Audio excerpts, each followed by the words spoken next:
In the fall of 1837, an event transpired in Pine Bluff, Arkansas, that the town's officials concealed with such thoroughness it would be more than 100 years before murmurs began to circulate.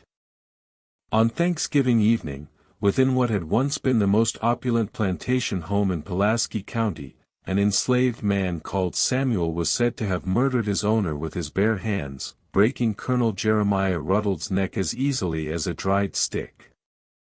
Yet this account diverges from other narratives of slave rebellion in one critical aspect. Those who were present swore that Samuel's power on that night was not of this world.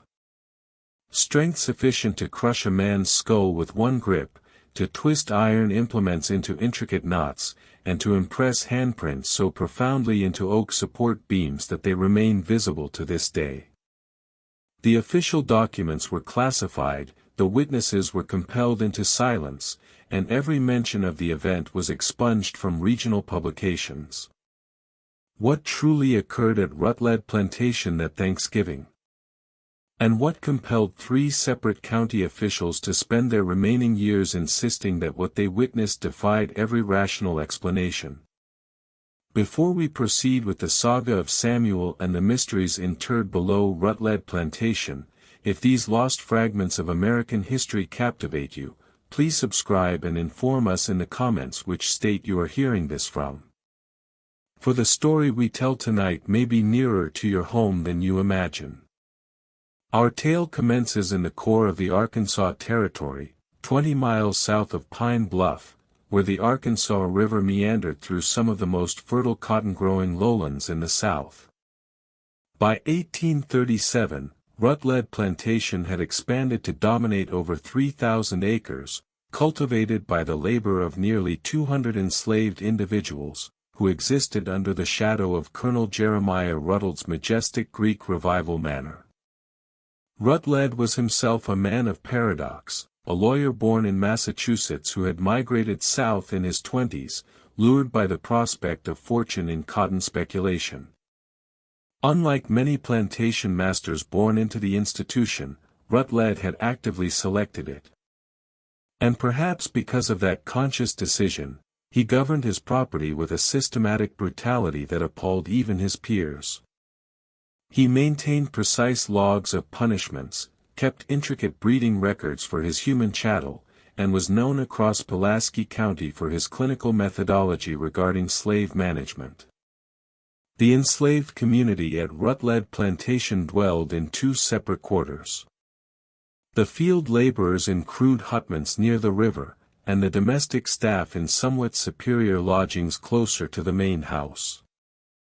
It was an existence of hushed dialogues, concealed understandings, and strategies for survival handed down through the ages. The elder slave spoke of better days under Ruddle's predecessor, a more compassionate man who had sold the property when the colonel arrived with northern money and southern aspirations. Within this community, Samuel was distinct. Not merely because of his stature, though at 6 feet 4 inches he loomed over most men of his time, but due to his peculiar past. Rutledge had acquired him 3 years prior from a financially ruined plantation in Louisiana, and the bill of sale noted unusual particulars. Robust constitution, exceptional physical attributes, potential physiological irregularity. Purchaser accepts all liabilities. The seller, a Frenchman named Boudreau, had been anxious to dispose of Samuel, despite his evident value as a laborer. Samuel never spoke of his life before, but the other enslaved people observed peculiarities. He could labor for 16 hours in the cotton fields without exhibiting exhaustion. He could hoist cotton bales that typically needed 2 men. His hands, upon close inspection, revealed calluses so dense and developed they resembled horn. The plantation blacksmith, an enslaved man named Jupiter, vowed that Samuel could deform horseshoes with his bare hands, though he was prudent never to reveal such talents where the overseer might witness them. But it was not merely physical power that distinguished Samuel.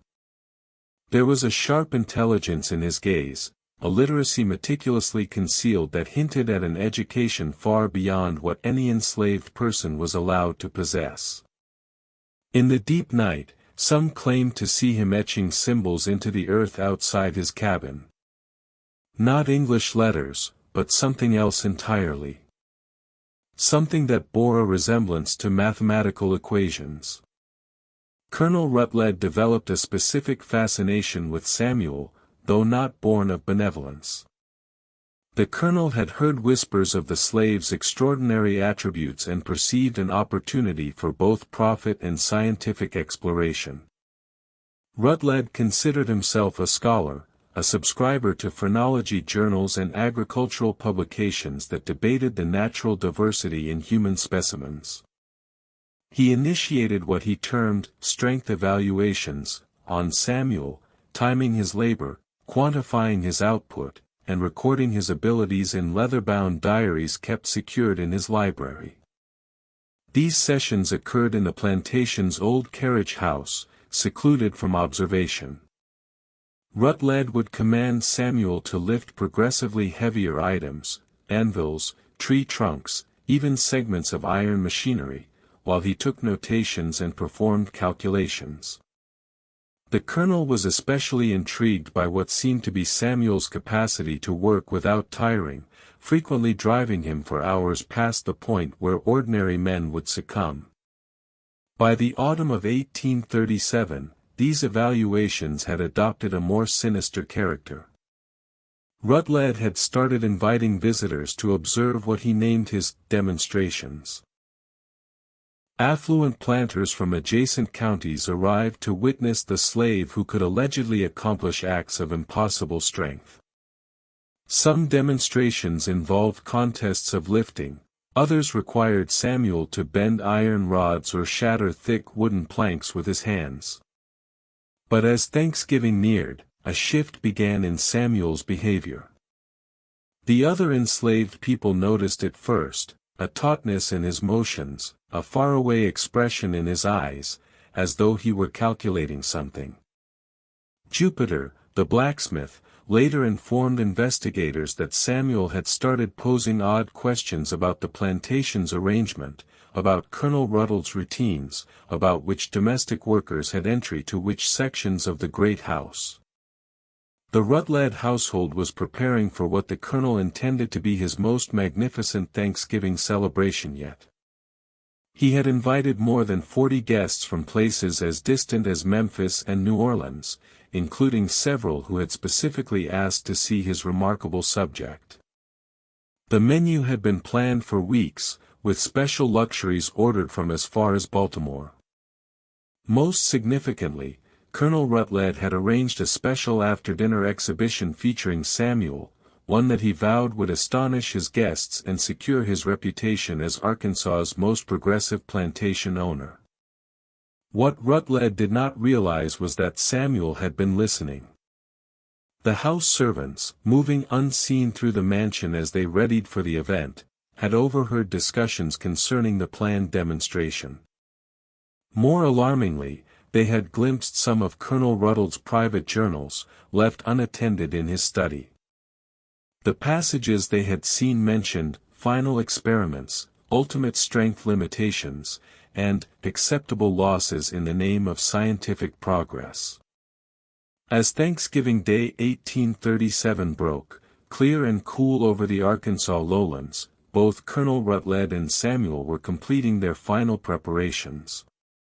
Neither man knew that before the night concluded, one would be dead and the other would disappear into the Arkansas wilds, leaving behind only enigmas that would trouble Pulaski County for generations to come. November 26, 1837, commenced like any other Thanksgiving at Rutledge Plantation.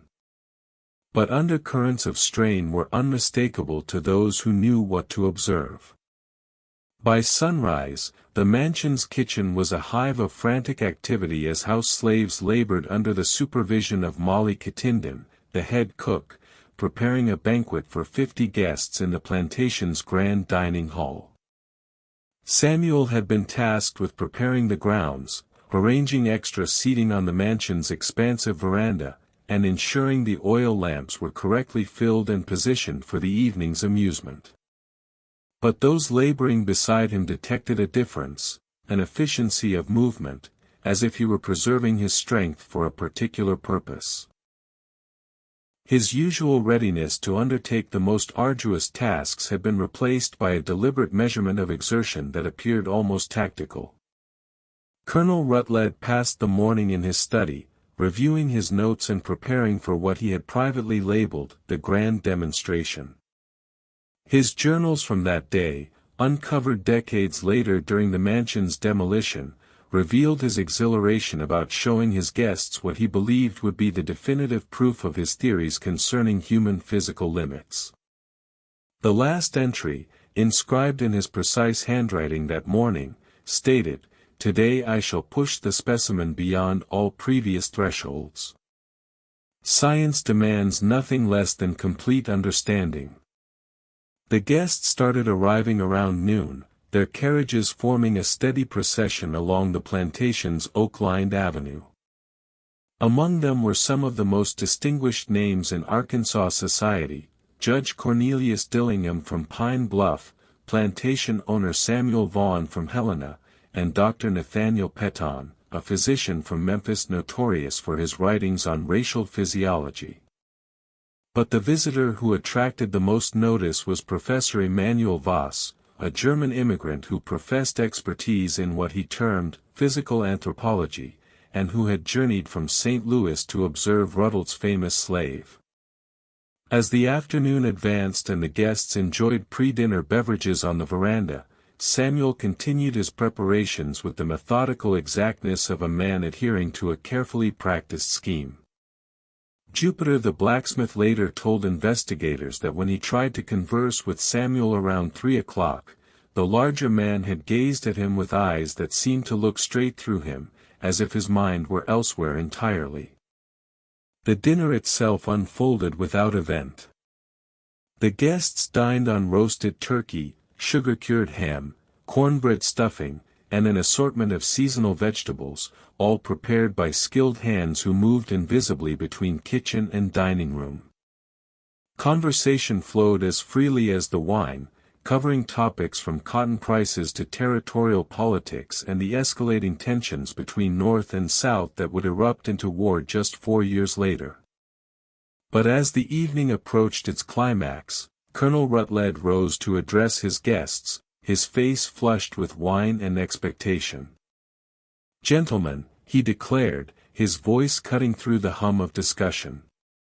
"Tonight, you will witness something that contests everything we believed we understood about the boundaries of human potential. My specimen, Samuel, will perform deeds that would have been deemed impossible merely a generation ago." The guests followed Rutledge out to the old carriage house, their voices a mixture of excitement and skepticism. Torches had been placed around the building's perimeter, casting shifting shadows against the aged wooden walls. Inside, the area had been cleared save for an assortment of testing equipment. Iron bars of varying thickness, wooden beams, and what looked like sections of railroad iron arranged on heavy wooden blocks. Samuel was already waiting inside, his immense figure outlined by the torchlight. But something in his posture, the set of his shoulders, the angle of his head, indicated a preparedness that surpassed mere physical readiness. Dr. Peton, the Memphis doctor, later wrote in his private diary that observing Samuel that night was like watching a spring coiled to its fracture point, all contained energy awaiting release. Colonel Rutledge began with his customary demonstrations. Samuel lifted weights that should have been impossible for any man, bent iron bars that should have required machinery, and split thick oak beams with his bare hands as the guests watched in astonishment. Professor Voss took extensive notes, muttering in German and occasionally requesting Rutledge to repeat certain tests. But as the night wore on, Rutledge's demands grew more severe. He ordered Samuel to lift heavier weights, bend thicker iron, break harder wood. The guests, initially amazed, began to show signs of unease as they understood they were witnessing what amounted to systematic torment disguised as scientific investigation. It was Judge Dillingham who first detected the alteration in Samuel's expression. Around 10:30, as Rutledge commanded him to try lifting what appeared to be a section of railroad track, something changed in the slave's demeanor. The careful obedience, the measured responses, all of it disappeared, replaced by something that caused the judge to step back involuntarily. "Colonel," Dillingham said softly, "perhaps we have seen sufficient for one evening." But Rutledge, consumed by the thrill of his demonstration and the attention of his guests, dismissed the suggestion. "Nonsense. We are just approaching the truly significant thresholds. Samuel, I want you to attempt something we have never tried before." He gestured toward a massive piece of machinery that had been moved into the carriage house earlier that day, the iron flywheel from a cotton gin, weighing at least 400 pounds. For a prolonged moment, Samuel stared at the flywheel, then at Colonel Rutledge, then at the circle of anticipating faces surrounding them. When he finally spoke, his voice was so quiet several guests had to lean forward to hear him. "No, sir." The simple refusal struck the assembly like a physical impact. In the antebellum South, a slave's direct denial of a master's order was inconceivable, a transgression so absolute it necessitated an immediate and violent reaction. But something in Samuel's tone, in the way he carried himself, gave everyone pause. Colonel Rutledge's face cycled through a range of emotions, surprise, anger, and finally a cold rage his guests had never witnessed. "What did you say?" "I said, no, sir." Samuel's voice remained quiet, but there was something beneath it now. Something that made Professor Voss cease writing and Judge Dillingham retreat another step. "You will do as I command," Rutledge said, his voice tight with fury, "or you will face consequences that will make our previous session seem like gentle encouragement." For a moment that stretched into eternity, the two men faced each other across the torchlit space. Then Samuel smiled, and several witnesses later swore they had never seen a more horrifying expression in their lives. "No, sir," he said one final time. "I do not believe I will." What occurred next happened with a velocity that left most witnesses struggling to comprehend what they had seen. Samuel moved toward Colonel Rutledge with the fluid elegance of a man half his size, covering the distance between them in 3 impossibly swift steps. Rutledge had time to raise his hands in defense, time to open his mouth in what might have been a shout or a plea, but no time to evade what was coming. The sound that followed, described by multiple witnesses as resembling a thick branch snapping in a high wind, would haunt everyone present for the remainder of their lives. Colonel Jeremiah Rutledge, master of 3,000 acres and nearly 200 human souls, died instantly as his neck broke with an audible crack that seemed to reverberate in the sudden silence. But it was not merely the killing that terrified the witnesses, it was the effortless manner of it. Samuel had killed his master with no more exertion than a normal man might use to break a stick for kindling. For a moment frozen in time, he stood over Rutledge's body, his massive hand still positioned as if holding something fragile that had simply fractured. Then he looked up at the circle of horrified faces, and when he spoke, his voice carried an intelligence and education no slave was supposed to possess. "Gentlemen," he said with flawless diction and a slight accent none could place, "I suggest you leave now." The stampede that followed was devoid of dignity. Prominent citizens of Arkansas society trampled one another in their rush to escape the carriage house, abandoning all semblance of social status in their panic to reach their carriages and flee into the night. Within minutes, Rutland plantation was empty, save for the slaves in their quarters, the body of their former master, and Samuel, who stood alone among the scattered testing apparatus and flickering torches. What transpired in the hours that followed remains one of the great mysteries of that dreadful night. The house slaves, terrified and unsure, remained in their quarters until dawn.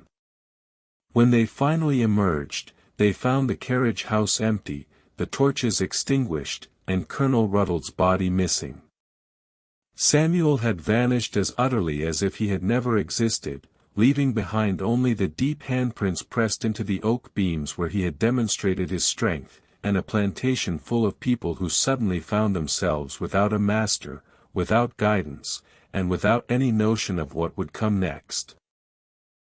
But the disappearance of Samuel and the body was merely the commencement. Within hours, riders were dispatched to Pine Bluff, telegrams were sent, and officials began arriving at the plantation. What they discovered initiated an investigation that would consume local authorities for months and leave questions that persist to this day. The immediate aftermath of that Thanksgiving night created chaos throughout Pulaski County.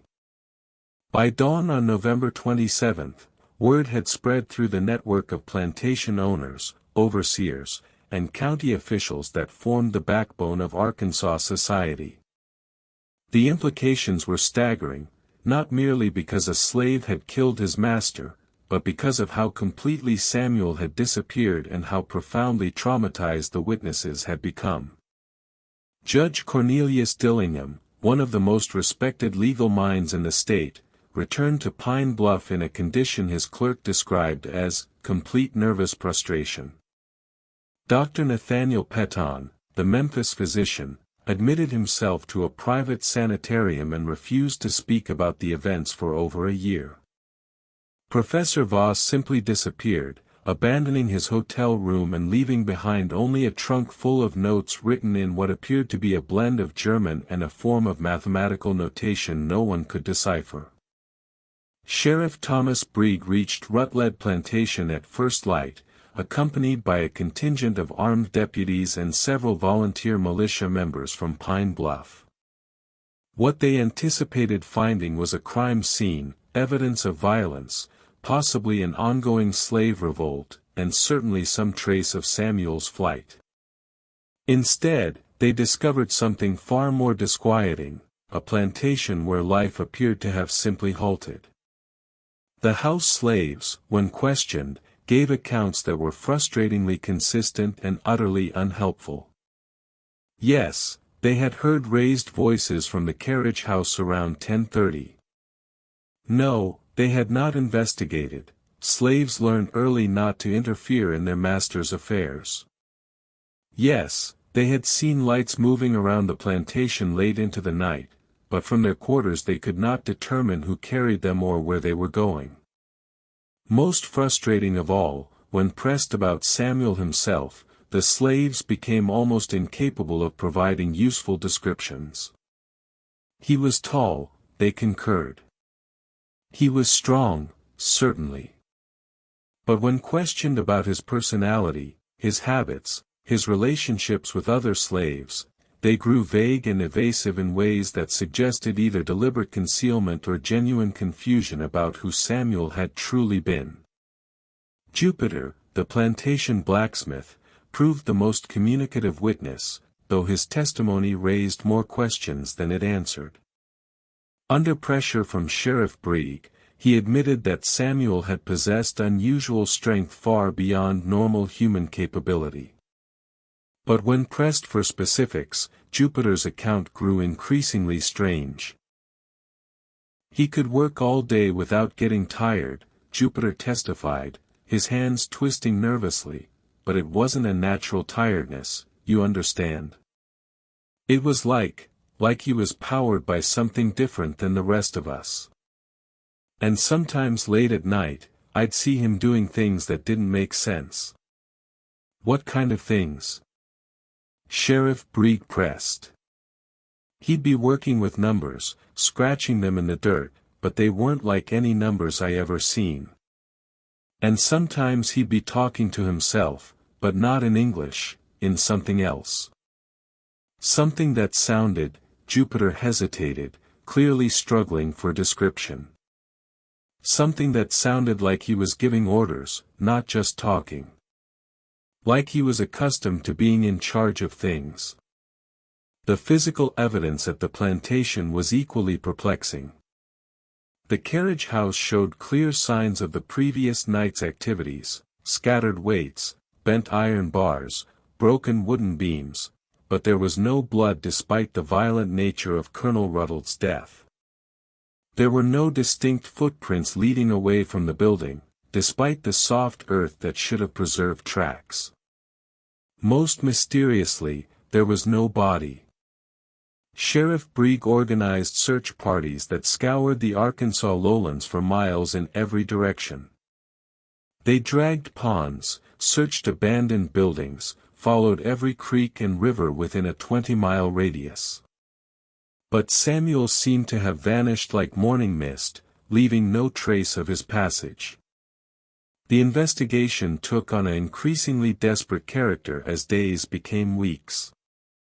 Governor Elias Conway, under pressure from prominent plantation owners across the state, authorized a reward of $500 for information leading to Samuel's capture, an enormous sum that attracted bounty hunters from as far as New Orleans and Memphis. Wanted posters appeared throughout the Arkansas Territory and neighboring states, featuring a description so generic it could have applied to dozens of men: large Negro male, approximately 6 feet 4 inches tall, unusually strong build. Answers to the name Samuel. Extremely dangerous. Approach with caution. But as weeks passed, a more troubling pattern emerged. Several bounty hunters who had taken up the search reported strange encounters in the Arkansas wilderness, glimpses of an impossibly tall figure moving through forests at night, campsites that appeared to have been occupied by someone of enormous strength, trees uprooted or bent in ways suggesting superhuman force. More disturbing still were reports filtering in from other parts of the state. A plantation owner near Pine Bluff reported his slaves acting strangely, whispering among themselves and showing signs of what he termed dangerous excitement. Another planter near Helena claimed his overseer had quit suddenly after reporting the slaves were talking about someone called the Strong Man, who was coming to set things right. By Christmas of 1837, the Samuel investigation had become an embarrassment to Arkansas law enforcement. Despite the massive manhunt, the substantial reward, and the involvement of federal marshals, they were no closer to finding their fugitive than on Thanksgiving night. Worse, the case was attracting unwanted attention from northern newspapers, which had begun running sensationalized accounts of the Arkansas Superman, who had supposedly killed his master and vanished into thin air. It was during this period that the first attempts at an official cover-up emerged. Governor Conway, concerned about Arkansas's reputation and the potential for the case to inflame North-South tensions, quietly ordered all official investigation records sealed. The reward was withdrawn, wanted posters removed, and newspapers discouraged from publishing further stories. But the most significant development came from an unexpected source: Colonel Ruddle's personal papers. When his estate was settled in early 1838, his executors discovered something overlooked in the initial investigation. Hidden in a false bottom of the colonel's desk was a collection of documents suggesting his interest in Samuel went far beyond simple scientific curiosity. Among these papers was correspondence with northern universities, including detailed discussions about human experimentation and physical enhancement studies. There were receipts for chemical compounds ordered from laboratories in Boston and New York, substances with names meaningless to local investigators but suggesting medical or scientific applications. Most intriguingly, there was a bill of lading from a New Orleans shipping company, dated just 2 weeks before Samuel's arrival, for specialized pharmaceutical equipment and associated materials. The final document in this hidden collection was perhaps the most disturbing, a contract with a company called Meridian Research Associates, based in Boston, for ongoing physiological assessment and enhancement protocols. The contract was signed by both Colonel Rutledge and someone identified only as Subject S, in handwriting several house slaves identified as belonging to Samuel himself. These discoveries raised questions no one in Arkansas was prepared to answer.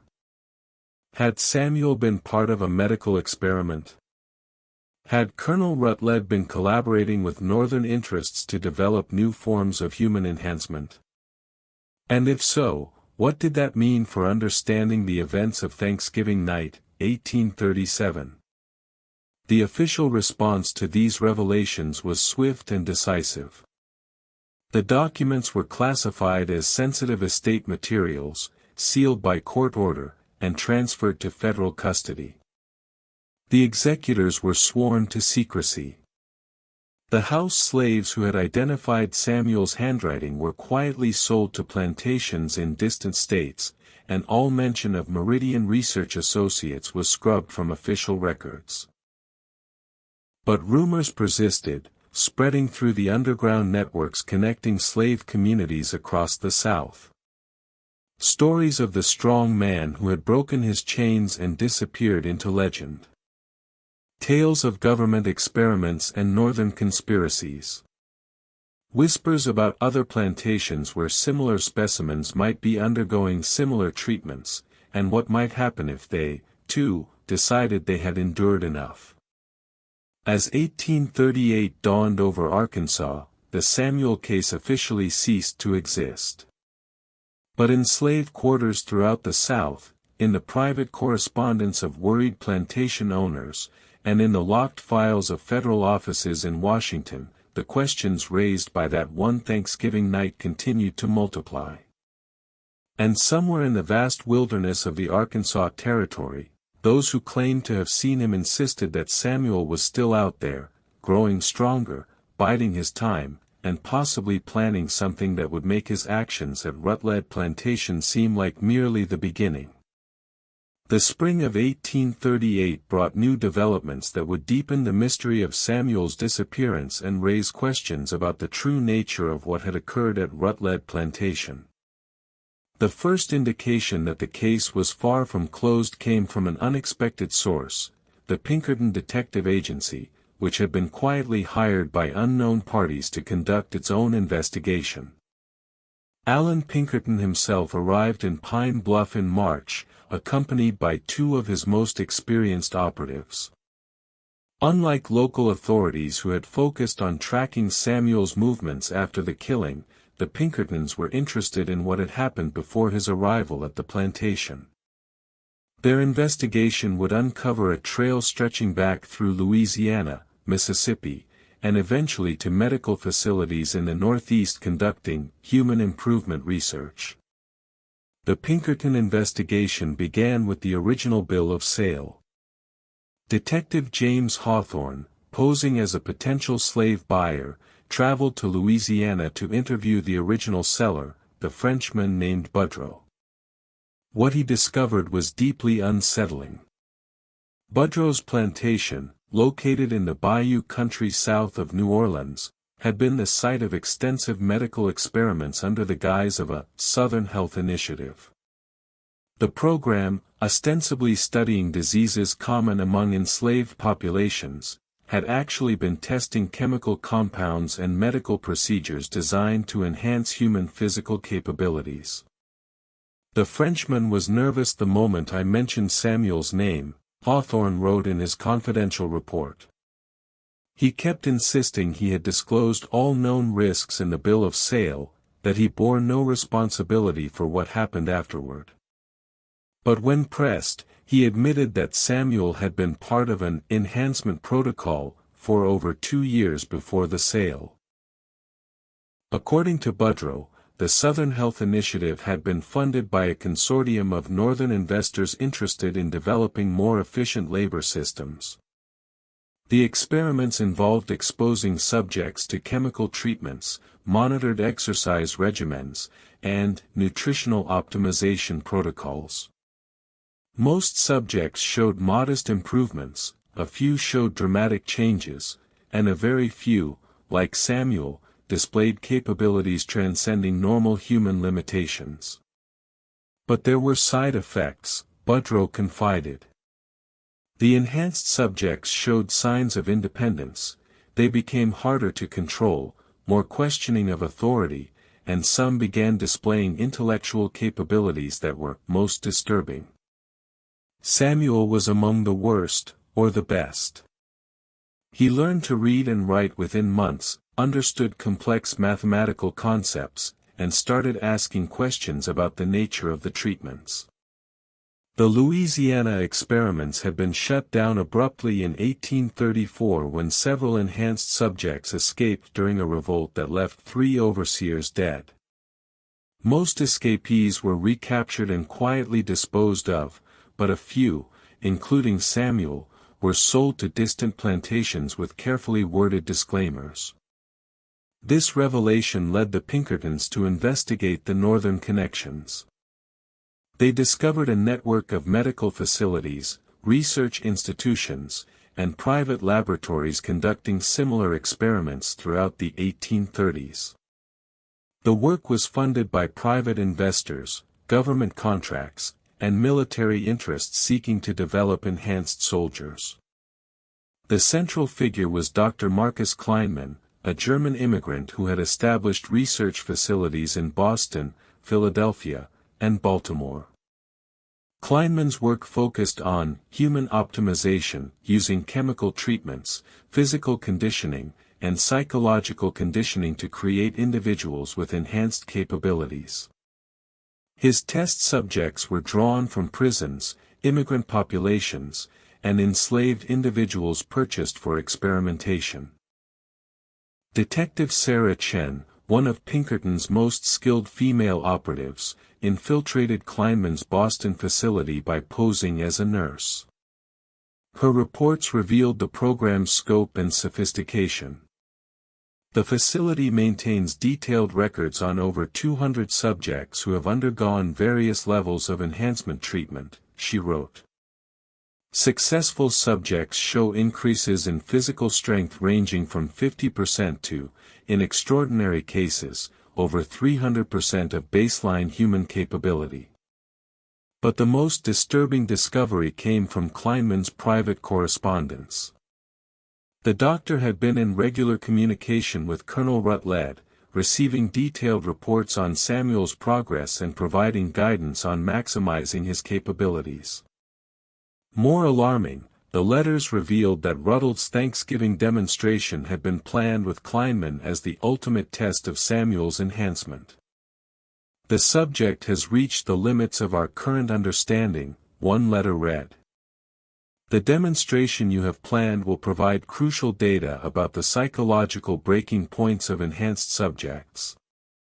The implications for future military applications are enormous. The final piece of the puzzle came from Jupiter, the plantation blacksmith, who maintained contact with Pinkerton operatives through a network of free blacks in Pine Bluff. In late April, Jupiter provided information suggesting Samuel had not simply vanished but had been preparing his escape for months. He had been making arrangements, Jupiter revealed during a clandestine meeting. There were people who knew about him, people who had been waiting for the right time. The night he killed the colonel wasn't random, it was planned.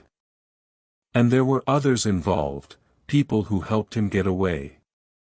This revelation led to a broader investigation of an underground network called the Freedom Chain, dedicated to helping enhanced subjects escape. The network included abolitionists, free blacks, and sympathetic whites who viewed the experiments as an abomination. They developed sophisticated methods for covering tracks, providing false identities, and helping enhanced subjects control their abilities to blend into society. But the most shocking revelation came in May 1838, when Detective Hawthorne uncovered evidence that the Freedom Chain had been infiltrated by foreign agents. Documents from a raid on a Memphis safe house revealed correspondence with British and French intelligence operatives interested in American enhancement technologies. The implications are staggering, Pinkerton wrote in his final report. If subjects like Samuel have been extracted to foreign territory, we may be facing a situation where America's enemies possess capabilities we do not fully understand or control. The Pinkerton investigation was quietly terminated in June 1838, its findings classified.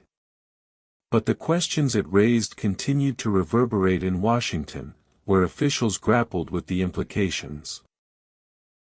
Meanwhile, reports continued to filter in, sightings of an impossibly tall, strong figure moving through the wilderness, stories from remote settlements about a mysterious benefactor helping escaped slaves, tales from Native American tribes about a man who could outrun horses and bend iron, but who spoke with intelligence and kindness.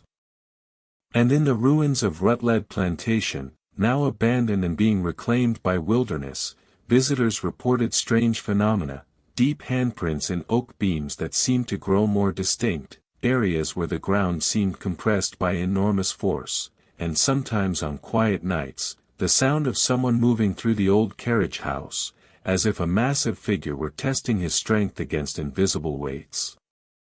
As summer gave way to autumn in 1838, 1 year after the Thanksgiving night that changed everything, the mystery of Samuel had evolved from a local manhunt into something larger and more complex. The questions were no longer just about where he had gone, but about who he really was, what had been done to him, and what his escape might mean for a nation fracturing over slavery, freedom, and the fundamental question of what it means to be human.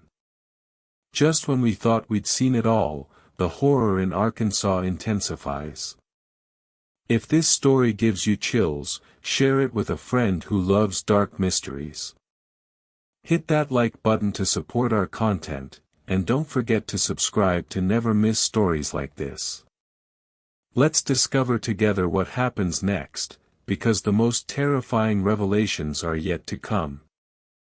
The autumn of 1838 brought a series of incidents that would forever change how the Samuel case was understood and feared by those in power. What began as isolated reports of strange occurrences throughout Arkansas and neighboring states gradually coalesced into a pattern suggesting something far more organized and dangerous than a single fugitive hiding in the wilderness. The first major incident occurred in October near the town of Camden in southern Arkansas. A plantation owned by Marcus Henley, one of the state's most prominent cotton producers, experienced what witnesses described as a night of impossible terror. Henley had recently acquired 3 new slaves from a Louisiana dealer, men who bore the same mysterious markings in their bill of sale as Samuel, unusual physical capabilities and possible medical anomaly. On the night of October 15, these 3 men, identified in plantation records only as Caesar, Goliath, and Titan, simultaneously broke free from the plantation's most secure holding facility. But this wasn't a typical escape attempt. According to the surviving overseer, James Huckabe, the 3 men didn't break the locks on their shackles, they broke the shackles themselves, twisting solid iron bands apart with their bare hands as if they were made of clay. "I've been managing slaves for 20 years, Huckabe testified, and I've never seen anything like what happened that night.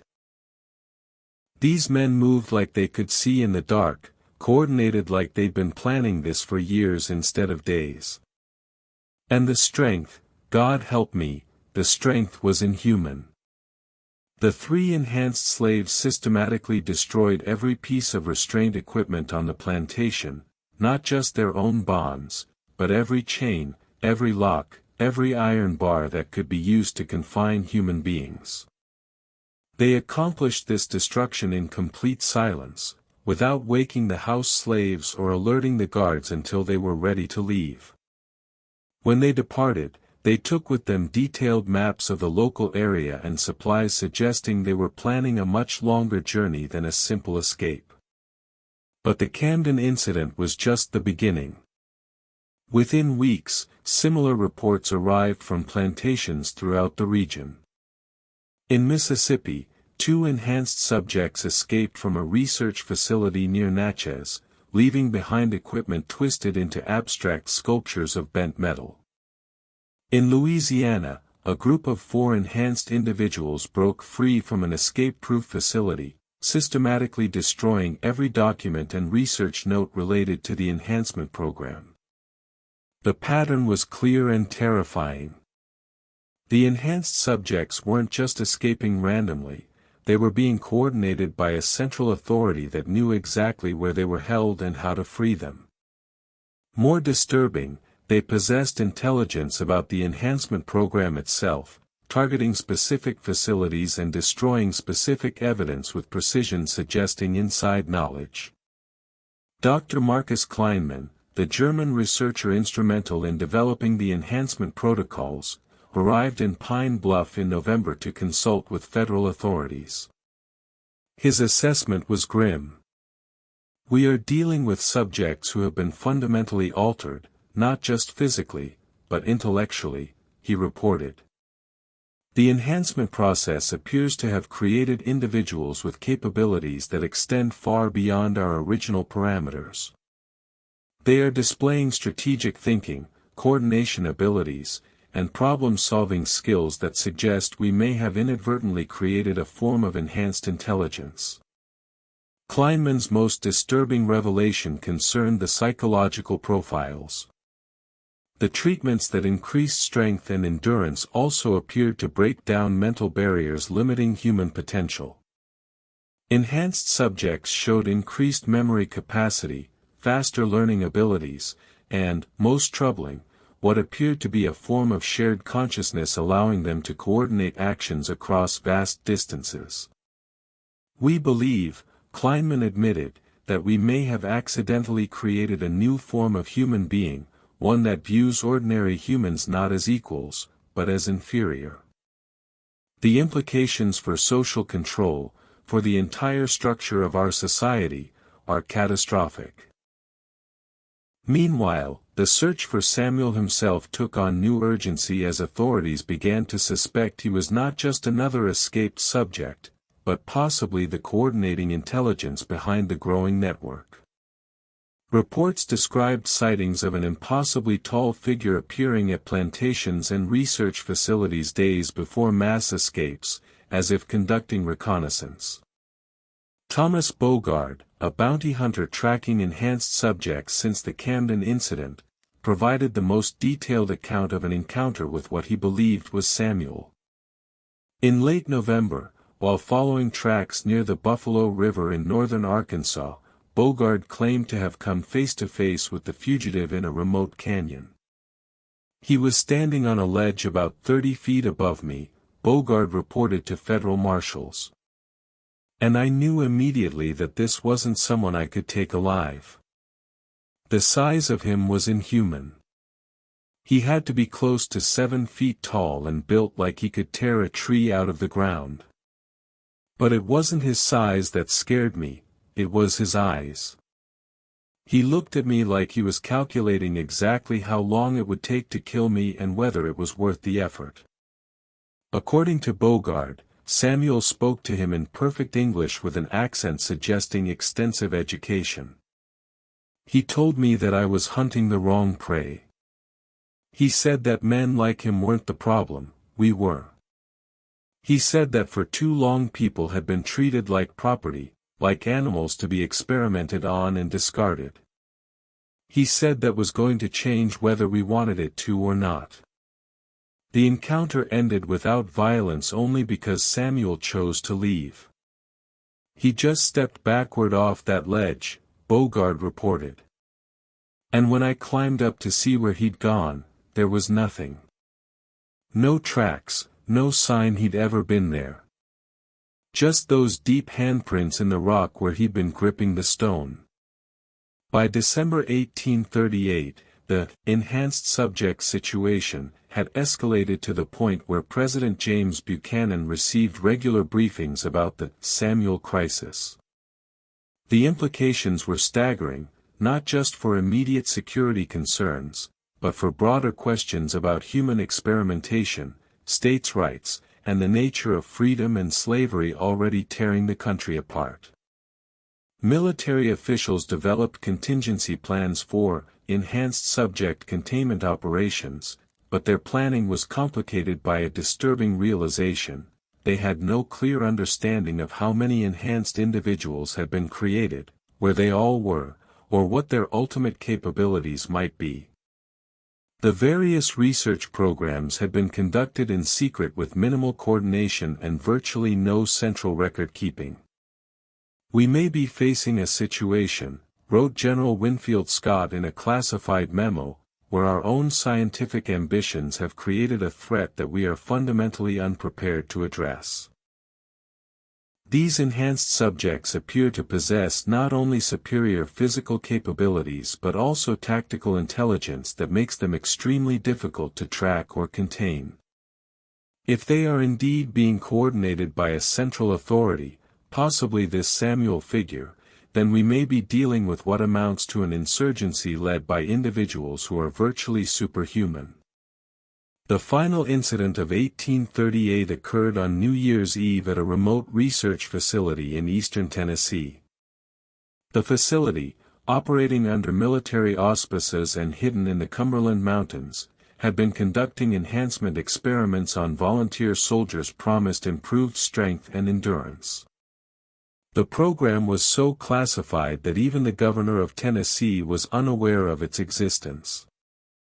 At approximately 11:30 p.m., the facility's entire enhanced population, 27 soldiers who had undergone various levels of treatment, simultaneously broke containment. The escape was executed with military precision, suggesting the soldiers had maintained their training while gaining enhanced capabilities. They disabled security systems, neutralized guards without killing them, and destroyed all research materials before disappearing into the mountains. The most chilling detail came from the facility's commander, Colonel Robert Vance, who reported that the escapees left behind a single message scratched into the wall of the main laboratory: "The strong man is coming." As 1839 began, the Samuel case had evolved from a local mystery into a national security crisis. The enhanced subjects were no longer just escaping, they were organizing, communicating, and possibly planning something that would challenge the very foundations of American society. And at the center of this growing storm was the figure of Samuel himself, the first enhanced subject, the one who had started it all on that Thanksgiving night in Arkansas. The question was no longer where Samuel had gone, but what he was planning to do next. And as winter settled over the Arkansas wilderness, those who knew the truth feared that the answer might be something beyond their worst nightmares. The year 1839 began with a series of coordinated incidents that suggested the enhanced subjects were not merely escaping but actively organizing for some larger purpose. The pattern was clear to those tracking the situation: the subjects were targeting facilities with specific capabilities, acquiring equipment and resources that suggested preparation for something far more ambitious than simple freedom. In January, a research facility in Kentucky specializing in chemical enhancement compounds was broken into. The intruders took nothing of monetary value but removed detailed formulas and research notes. The facility's director, Dr. Alastair Finch, reported that the theft was executed with surgical precision. They knew exactly what they were looking for, he told investigators. They bypassed millions of dollars of equipment to take documents that would be meaningless to anyone without advanced chemical training. Similar incidents occurred throughout the first quarter of 1839. A military research station in Virginia lost cryptographic equipment and codebooks. A private laboratory in Maryland specializing in communications technology had its most advanced prototypes stolen. A university in Pennsylvania reported the disappearance of faculty members working on theoretical physics and advanced mathematics. The pattern suggested the enhanced subjects were building a technological and scientific capability far beyond what anyone had anticipated. More disturbing, they appeared to be targeting specific knowledge and equipment that would be useful for establishing a self-sustaining community or even a new form of society. In March, the first confirmed sighting of an organized enhanced community came from a fur trapper named Jacques Levesque, who operated in the remote Ozark Mountains. Levesque reported encountering what he described as a hidden city, in a valley so remote it didn't appear on any maps. "I've been trapping these mountains for 30 years, Levesque told authorities, and I've never seen anything like it. There were buildings made of stone and wood, but constructed in ways I've never seen before. The people there, they were like giants. Men and women both, all of them tall and strong, moving with a grace that wasn't natural.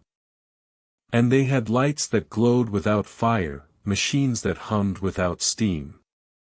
According to Levesque, the community appeared to be entirely self-sufficient, with advanced agriculture, sophisticated water systems, and what looked like manufacturing capabilities. Most disturbingly, he claimed to have seen weapons being manufactured, not conventional firearms, but devices he couldn't describe except to say they glowed with an unnatural light. Levesque's account was initially dismissed as the ravings of a mountain man who had spent too much time alone. But when a second trapper reported similar findings in April, and a third in May, authorities began to take the report seriously. A military reconnaissance mission was dispatched in June, but the team returned empty-handed, reporting that the described valley appeared completely normal with no signs of habitation. The mystery deepened in July when a packet of documents arrived anonymously at the office of the Arkansas Gazette. The documents contained detailed technical drawings for devices that appeared to be advanced energy sources, along with mathematical formulas so complex that university professors consulted by the newspaper couldn't decipher them. Accompanying the technical documents was a single page of text written in flawless English. To the people of the United States.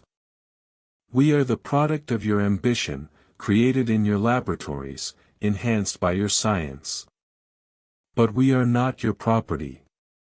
We have established our own community based on principles of equality and mutual advancement.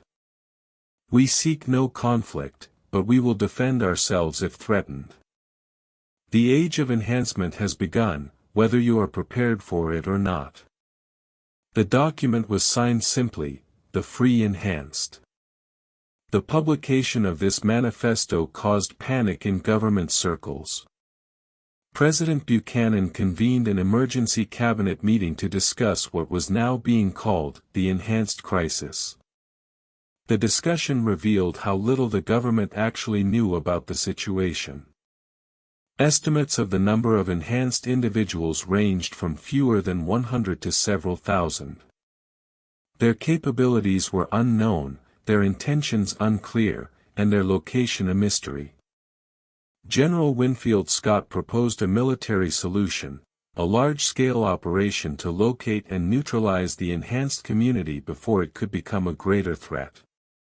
But others argued for caution, pointing out that military action against what were essentially American citizens, however enhanced, would create a political firestorm, particularly with the nation already divided over slavery.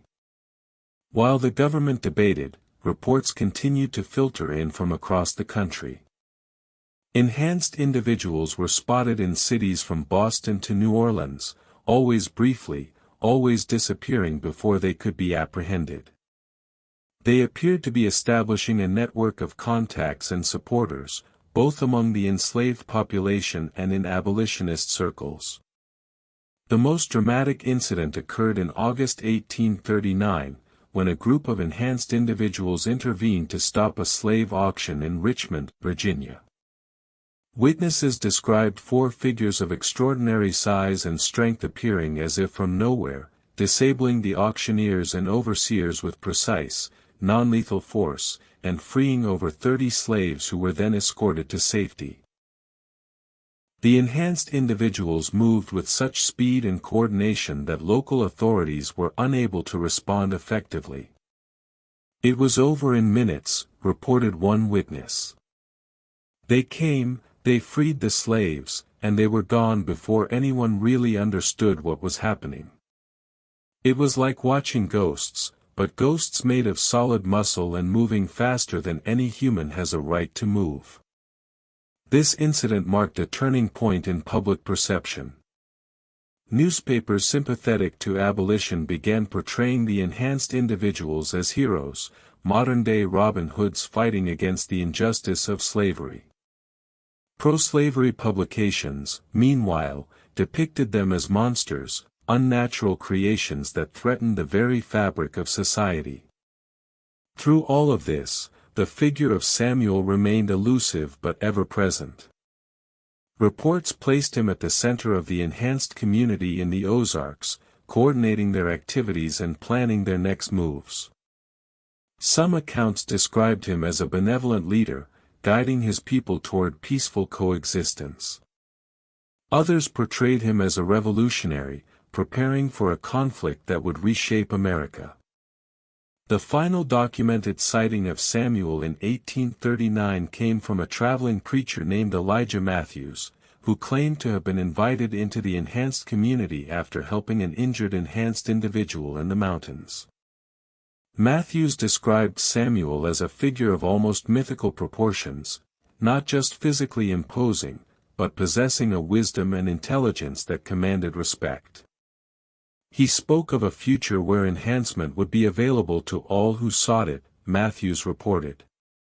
Where disease would be eradicated, where physical limitations would be overcome, where humanity would finally achieve its full potential.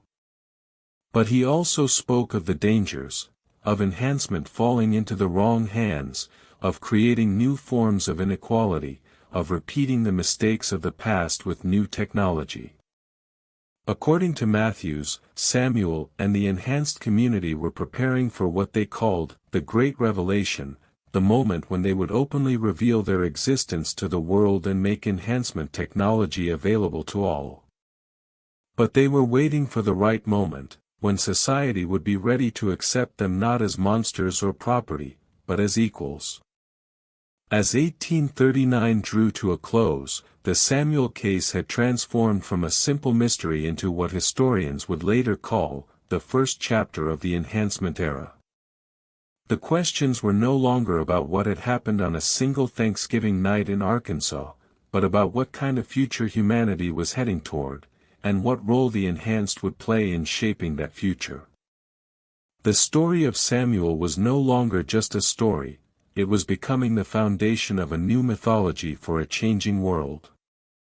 And somewhere in the remote wilderness, the man who started it all continued his work, waiting for the moment when he would step out of legend and back into history. The year 1840 marked a turning point in the saga of Samuel and the enhanced community. What had begun as isolated incidents and mysterious sightings evolved into something approaching open conflict as the enhanced individuals began to reveal more of their capabilities and intentions. The change began in February, when enhanced individuals started appearing in small towns throughout the Midwest and South, not as fugitives hiding in shadows, but as open participants in community life. They purchased supplies, engaged in trade, and in some cases even offered their enhanced abilities to help with difficult tasks, lifting impossibly heavy objects, moving with supernatural speed to deliver messages, demonstrating medical knowledge that saved lives. In the town of Springfield, Missouri, an enhanced woman identified only as Athena used her knowledge of advanced medicine to stop a cholera outbreak, saving dozens of lives. In Natchez, Mississippi, an enhanced man called Hercules single-handedly contained a fire that threatened to destroy the entire waterfront district. In Louisville, Kentucky, a group of enhanced individuals worked through the night to reinforce levees against a rising river, preventing catastrophic flooding. These acts of public service were accompanied by a new wave of communications, pamphlets, public letters, and even speeches delivered in town squares by enhanced individuals who then vanished before authorities could respond.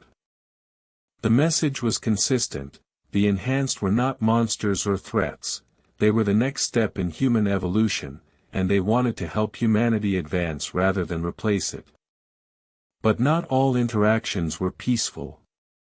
In March, a confrontation in Atlanta between enhanced individuals and a slave-catching party turned violent when the enhanced intervened to prevent the capture of escaped slaves. The resulting fight left 3 slave catchers dead and several others injured.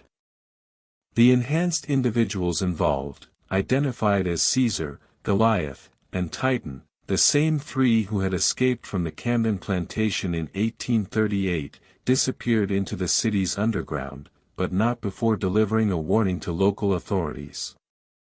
The age of treating people as property is over, Titan reportedly declared before vanishing.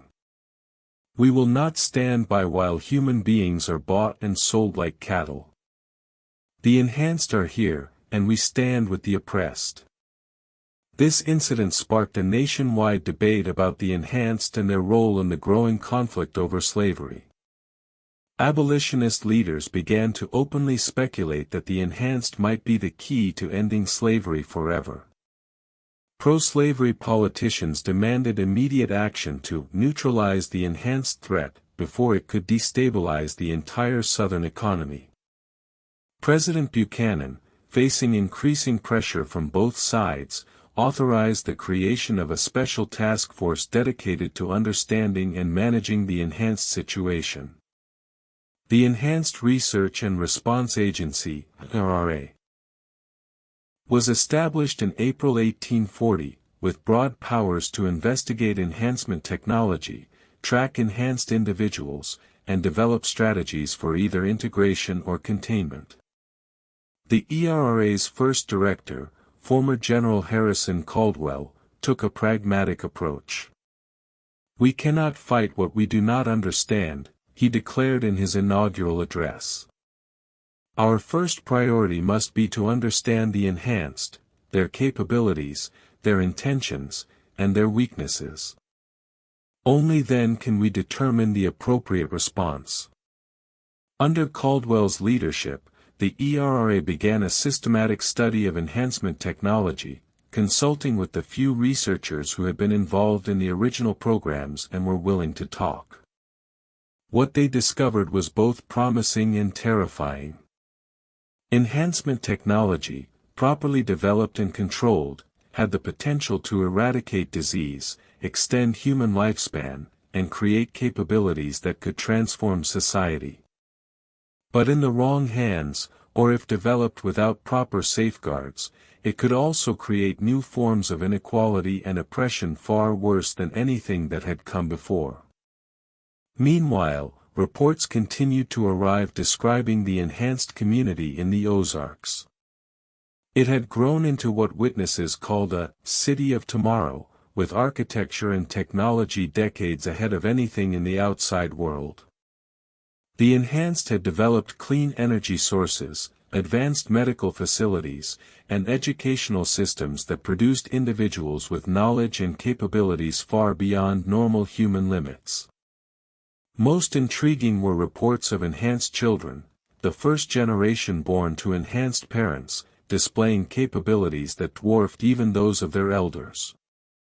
These children could manipulate complex mathematical concepts before they could talk, demonstrated physical abilities that defied explanation, and showed signs of telepathic communication with each other. In June, Director Caldwell made the controversial decision to attempt diplomatic contact with the enhanced community. A delegation was sent into the Ozarks with instructions to open negotiations and assess the community's intentions. The delegation included military officers, scientists, and, in a gesture of goodwill, several abolitionist leaders who had expressed sympathy for the enhanced cause. The delegation returned in July with a report that stunned the government. They had indeed found the enhanced community, and it was far more advanced than anyone had imagined. But more importantly, they had met with Samuel himself, who now went by his enhanced name, Prometheus. He is not the monster described in early reports, the delegation's leader, Professor Samuel Goodwin, reported. He is a visionary, a leader of extraordinary intelligence and compassion. He speaks of a future where enhancement is available to all, where humanity transcends its limitations and achieves its full potential. But he also understands the dangers, and he is willing to work with us to ensure that enhancement technology develops responsibly. According to Goodwin, Prometheus had outlined a plan for gradual integration of enhancement technology into society, starting with medical applications that could save millions of lives. He proposed joint research projects, shared governance of enhancement development, and strict ethical guidelines to prevent abuse. But Prometheus had also issued a warning. There were other enhanced communities developing around the world, some with less benevolent intentions. Rogue enhanced individuals were already offering their services to the highest bidders, including foreign governments and criminal organizations. The technology was spreading, and if the United States didn't work with Prometheus to guide its development, someone else would, with potentially catastrophic consequences. The ERRA's report sparked intense debate within the Buchanan administration. Some advisors argued for immediate cooperation with Prometheus, seeing enhancement technology as the key to American dominance in the coming century. Others urged caution, warning that embracing the enhanced could destabilize society and create new forms of inequality. A minority advocated for military action to eliminate the enhanced threat before it grew too powerful to contain. While the government debated, events on the ground continued to accelerate. In August, enhanced individuals intervened to prevent a massacre during a slave revolt in South Carolina, saving hundreds of lives while demonstrating capabilities that bordered on the supernatural. In September, enhanced mediators helped resolve a bitter border dispute between Ohio and Michigan, using their enhanced intelligence to find solutions that had eluded human negotiators for years. By October, it was clear that the enhanced were becoming an integral part of American society, whether the government was ready for it or not. Newspapers began running regular features on enhanced achievements. Businesses started seeking enhanced employees for their unique capabilities. Even the military began quietly exploring how enhanced individuals might be integrated into special operations. The year ended with what historians would later call the Thanksgiving Declaration. On November 26, 1840, exactly 3 years after the incident at Rutledge Plantation, Prometheus and other enhanced leaders issued a formal declaration of their existence and intentions. Distributed to newspapers nationwide and read aloud in town squares by enhanced individuals who then answered questions from the public, the declaration outlined a vision for the future where enhanced and ordinary humans work together to build a better world. "We are not your enemies," the declaration stated. "We are your children, your students, your patients. We are what you made us, and what you can become." The age of enhancement is not a threat, it is an opportunity. Together, we can overcome disease, poverty, and ignorance. Together, we can build a future worthy of humanity's highest aspirations. The declaration ended with an invitation. The enhanced would establish open embassies in major cities where people could learn about enhancement technology, meet enhanced individuals, and begin the process of integration. The response was immediate and overwhelming. Thousands flocked to the enhanced embassies, curious to see the technology and meet the individuals who had been the subject of so much speculation and fear. While skepticism and prejudice remained, the general response was more positive than anyone had anticipated. The enhanced, it turned out, were remarkably effective ambassadors for their own cause. As 1840 drew to a close, the United States stood on the brink of a new era. The enhanced were no longer a secret or a threat, they were becoming part of the national fabric. And at the center of it all was the figure who had started it all, the man once known as Samuel, now called Prometheus, who had transformed from a fugitive slave into the leader of a movement that would change humanity forever. The story that began with a single act of defiance on a Thanksgiving night in Arkansas had grown into something far larger than anyone could have imagined. The enhanced age had begun, and America would never be the same. The period from 1841 to 1850 witnessed the gradual integration of enhanced individuals into American society, a process marked by both remarkable progress and persistent tension. What had begun as a crisis management situation evolved into a national conversation about the future of humanity itself. The enhanced embassies established in major cities became centers of learning and exchange. Ordinary citizens flocked to these facilities to witness demonstrations of enhanced capabilities, learn about the science behind enhancement, and even undergo preliminary assessments for potential enhancement themselves.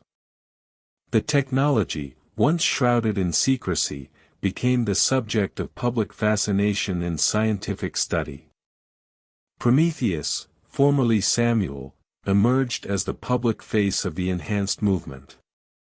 His intelligence, charisma, and compelling personal story made him an effective advocate for responsible enhancement development.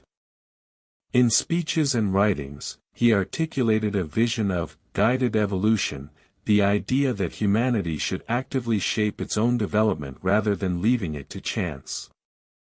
"We stand at a unique moment in history," Prometheus declared in his famous 1842 address to the American Philosophical Society. "For the first time, we have the capability to consciously direct our own evolution. This is not about creating a master race or eliminating human diversity. It is about empowering every individual to achieve their full potential, while preserving the essential qualities that make us human." Under Prometheus's leadership, the enhanced community established ethical guidelines for enhancement development, including voluntary participation, informed consent, and safeguards against creating new forms of inequality.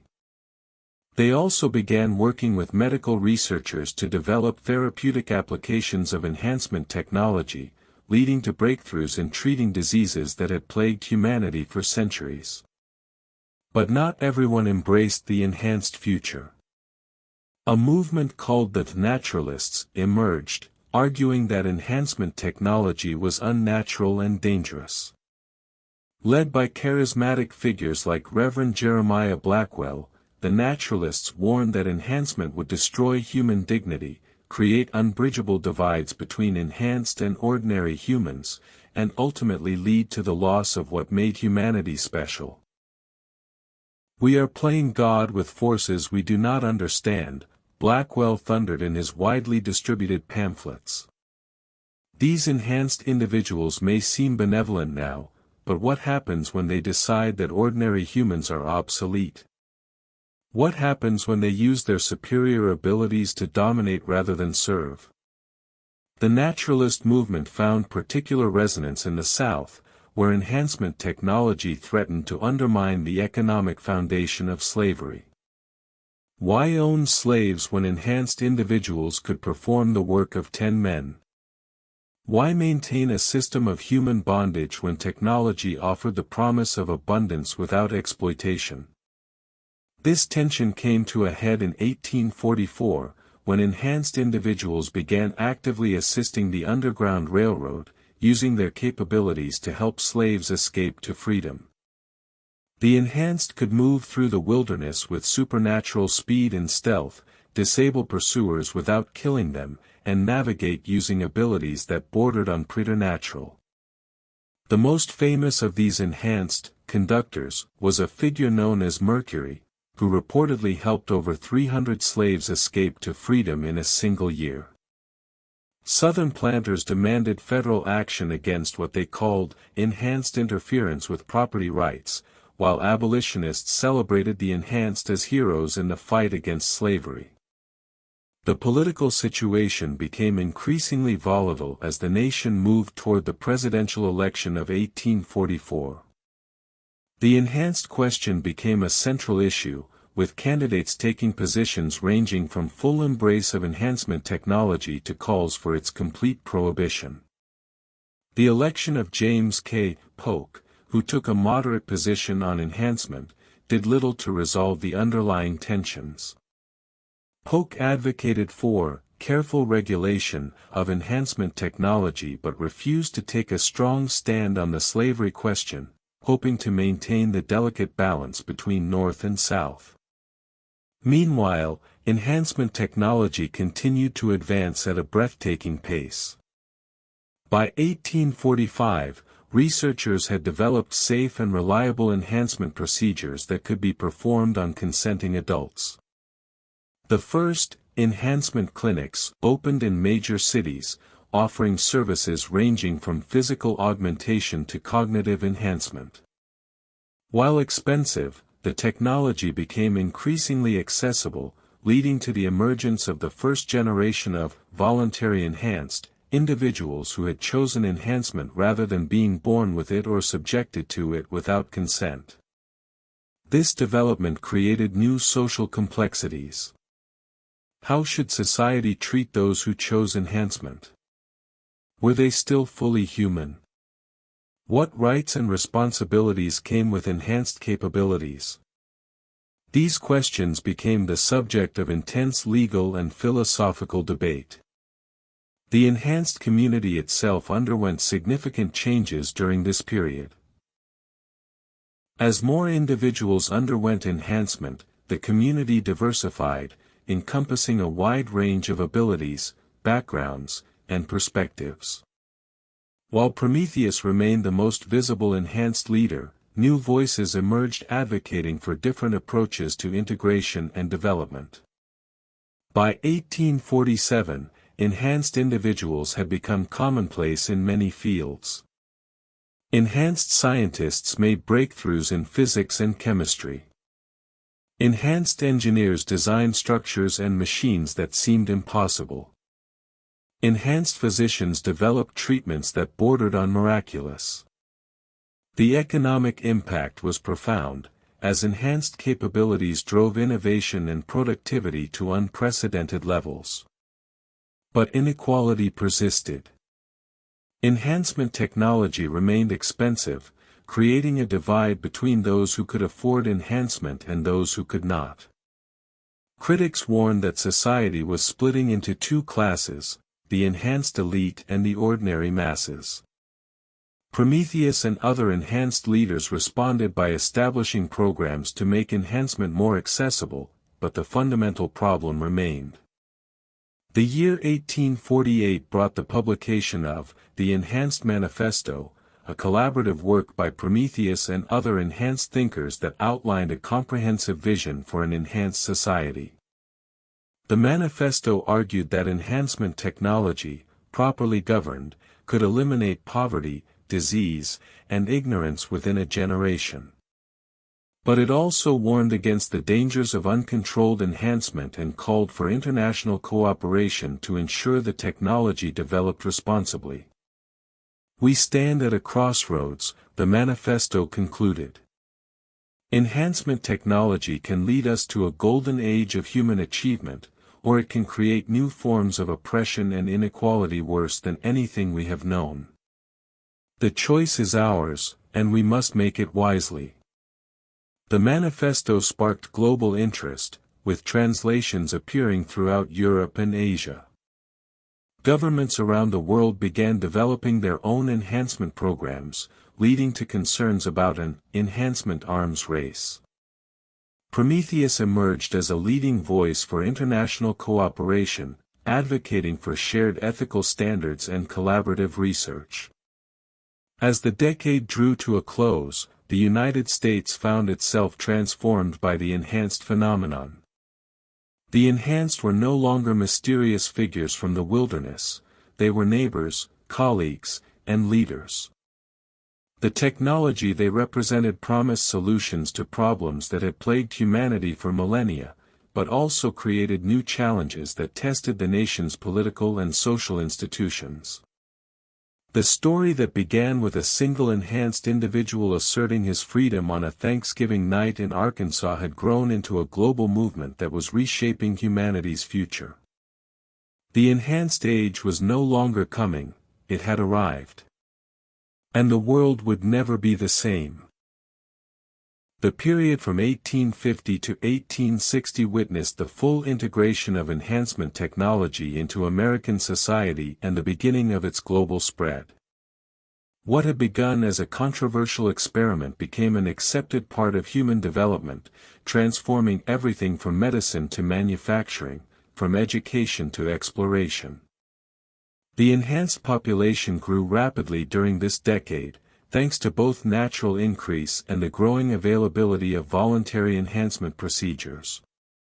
By 1855, approximately 5% of the American population had undergone some form of enhancement, with higher concentrations in urban areas and certain professions.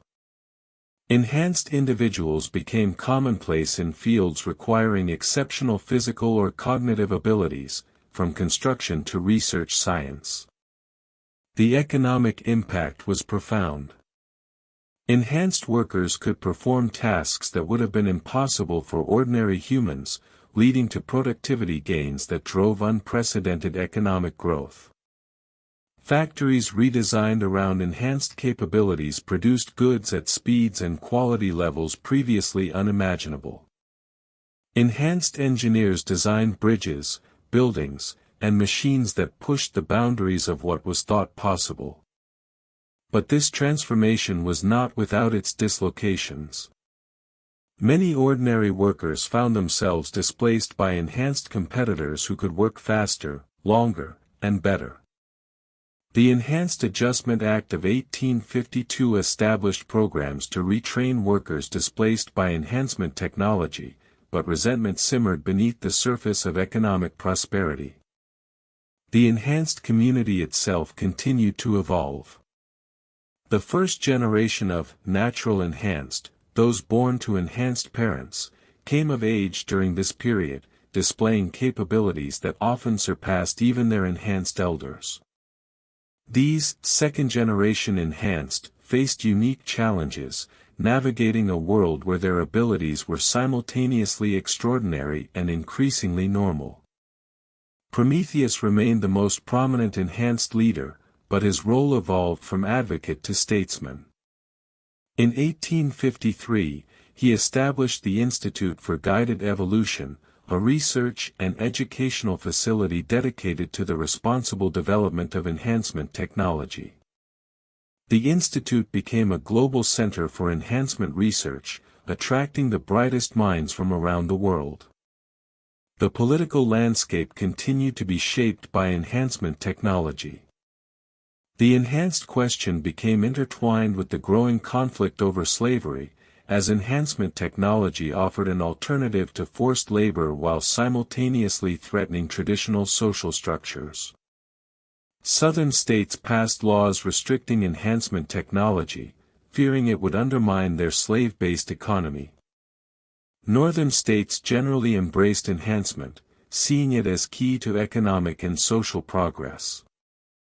This division came to a head in 1856 with the landmark Supreme Court case Enhanced Rights Association v. Georgia. The case centered on whether enhanced individuals had the same constitutional rights as ordinary citizens. In a sweeping decision, the court ruled that enhancement does not alter fundamental humanity, and that enhanced individuals were entitled to full protection under the Constitution. The decision was celebrated in the North but met with resistance in the South, where many saw it as another attack on states' rights. The enhanced played a significant role in the growing abolitionist movement. Enhanced conductors on the Underground Railroad became increasingly effective, using their capabilities to evade capture and protect escaped slaves. Enhanced speakers like Frederick Douglass, who underwent cognitive enhancement in 1854, brought new power and persuasiveness to the anti-slavery cause. By 1857, tensions between North and South had reached the breaking point. Enhancement technology had become yet another fault line in the nation's divide, with Southern leaders warning that Northern enhancement programs were creating a superior race that threatened Southern ways of life. The enhanced community found itself caught in the middle of this escalating conflict.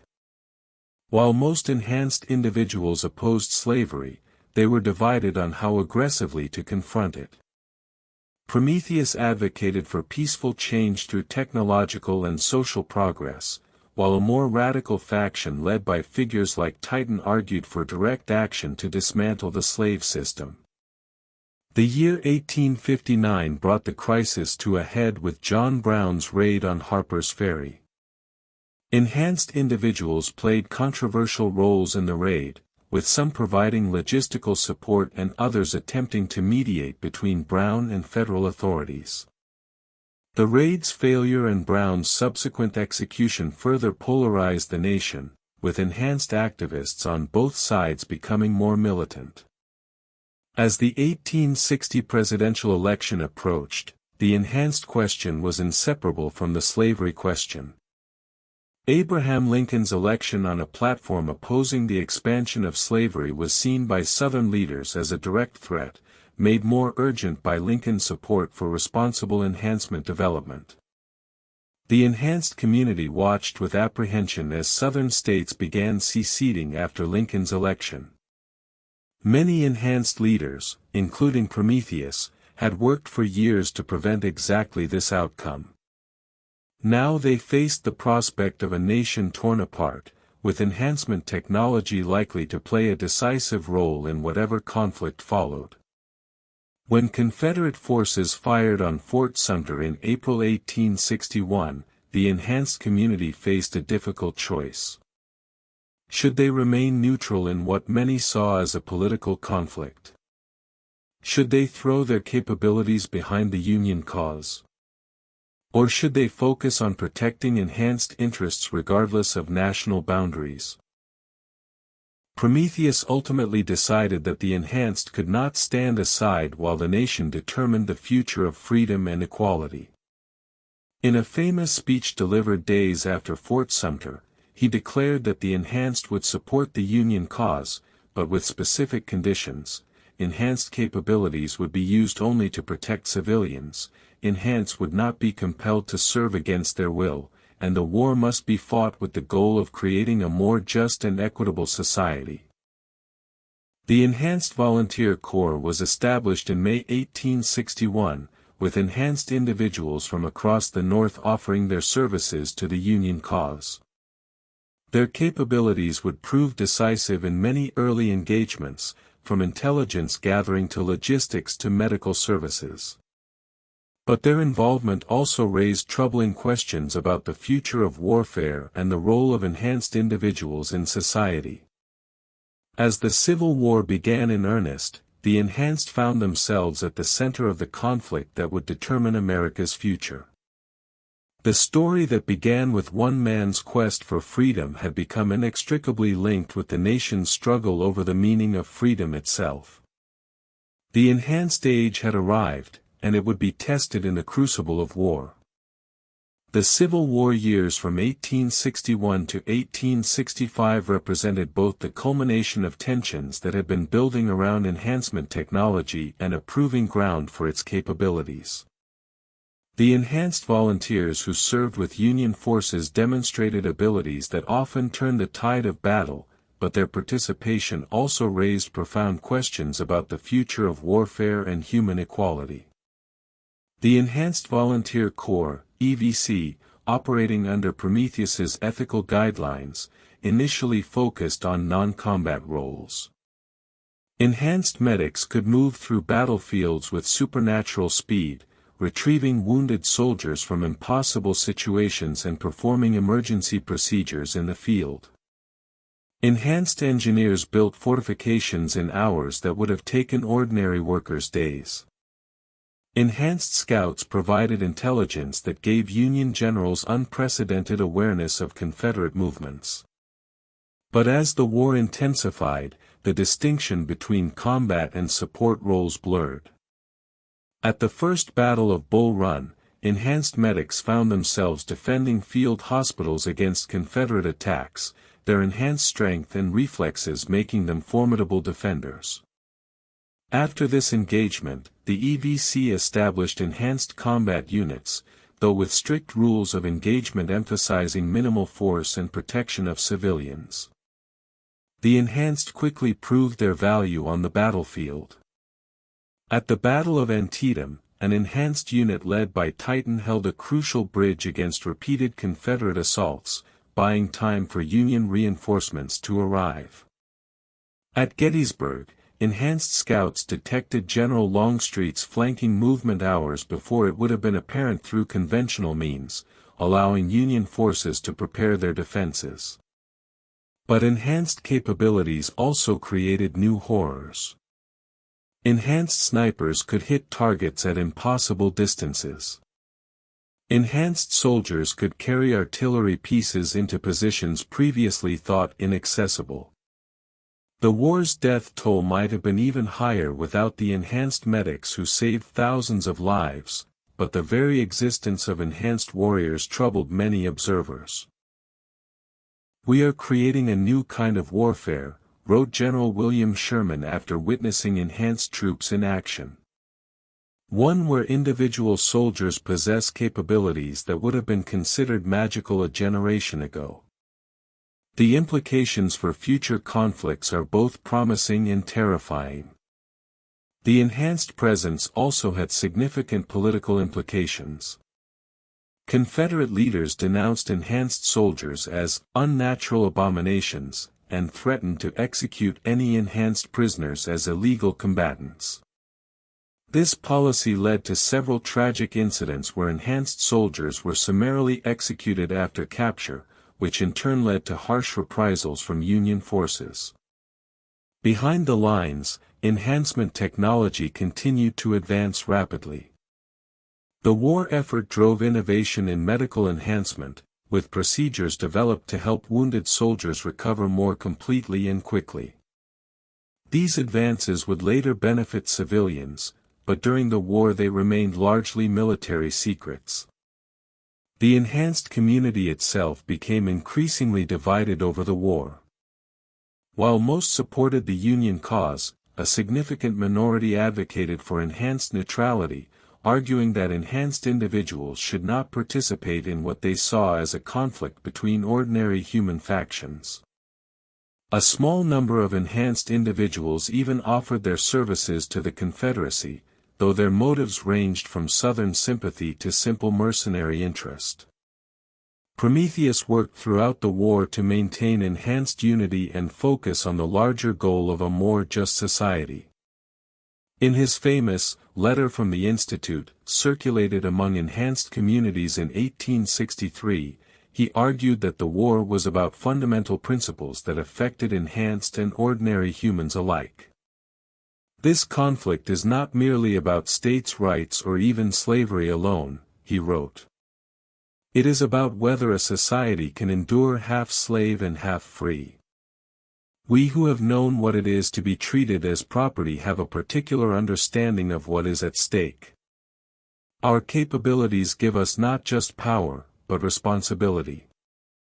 As the war turned decisively in the Union's favor in 1864 to 1865, enhanced units played crucial roles in Sherman's march to the sea and the final campaigns around Richmond. Their ability to move quickly through difficult terrain, gather intelligence, and strike with precision made them invaluable assets in the war's concluding phases. When General Lee surrendered at Appomattox in April 1865, enhanced soldiers were among the Union forces present. Their presence symbolized how completely American society had been transformed in the few decades since Samuel's act of defiance on that Thanksgiving night in Arkansas. The post-war period brought new challenges for the enhanced community. With slavery abolished, the enhanced had to redefine their role in American society. Enhancement technology was becoming more widespread, with procedures now available to any adult who could afford them. The enhanced were no longer a separate class but increasingly part of the mainstream. The 14th Amendment, ratified in 1868, guaranteed equal protection under the law to all citizens, a provision that courts would later interpret as protecting enhanced individuals from discrimination. But prejudice persisted, both against enhanced individuals and against those who chose not to enhance. The Institute for Guided Evolution, under Prometheus's leadership, focused on ensuring that enhancement technology developed responsibly in the post-war world. The Institute established ethical guidelines for enhancement research, advocated for international cooperation, and worked to make enhancement technology accessible to all who sought it. By 1870, the United States had been transformed by both the Civil War and the Enhancement Revolution. The enhanced were no longer mysterious figures but neighbors, leaders, and partners in building a new America. The story that began with one man's quest for freedom had helped reshape a nation and open new possibilities for all humanity. The enhanced age was no longer a future possibility but a present reality. And the world would continue to change in ways that even Prometheus could not have imagined when he first stepped out of the shadows of Rutledge Plantation onto the stage of history.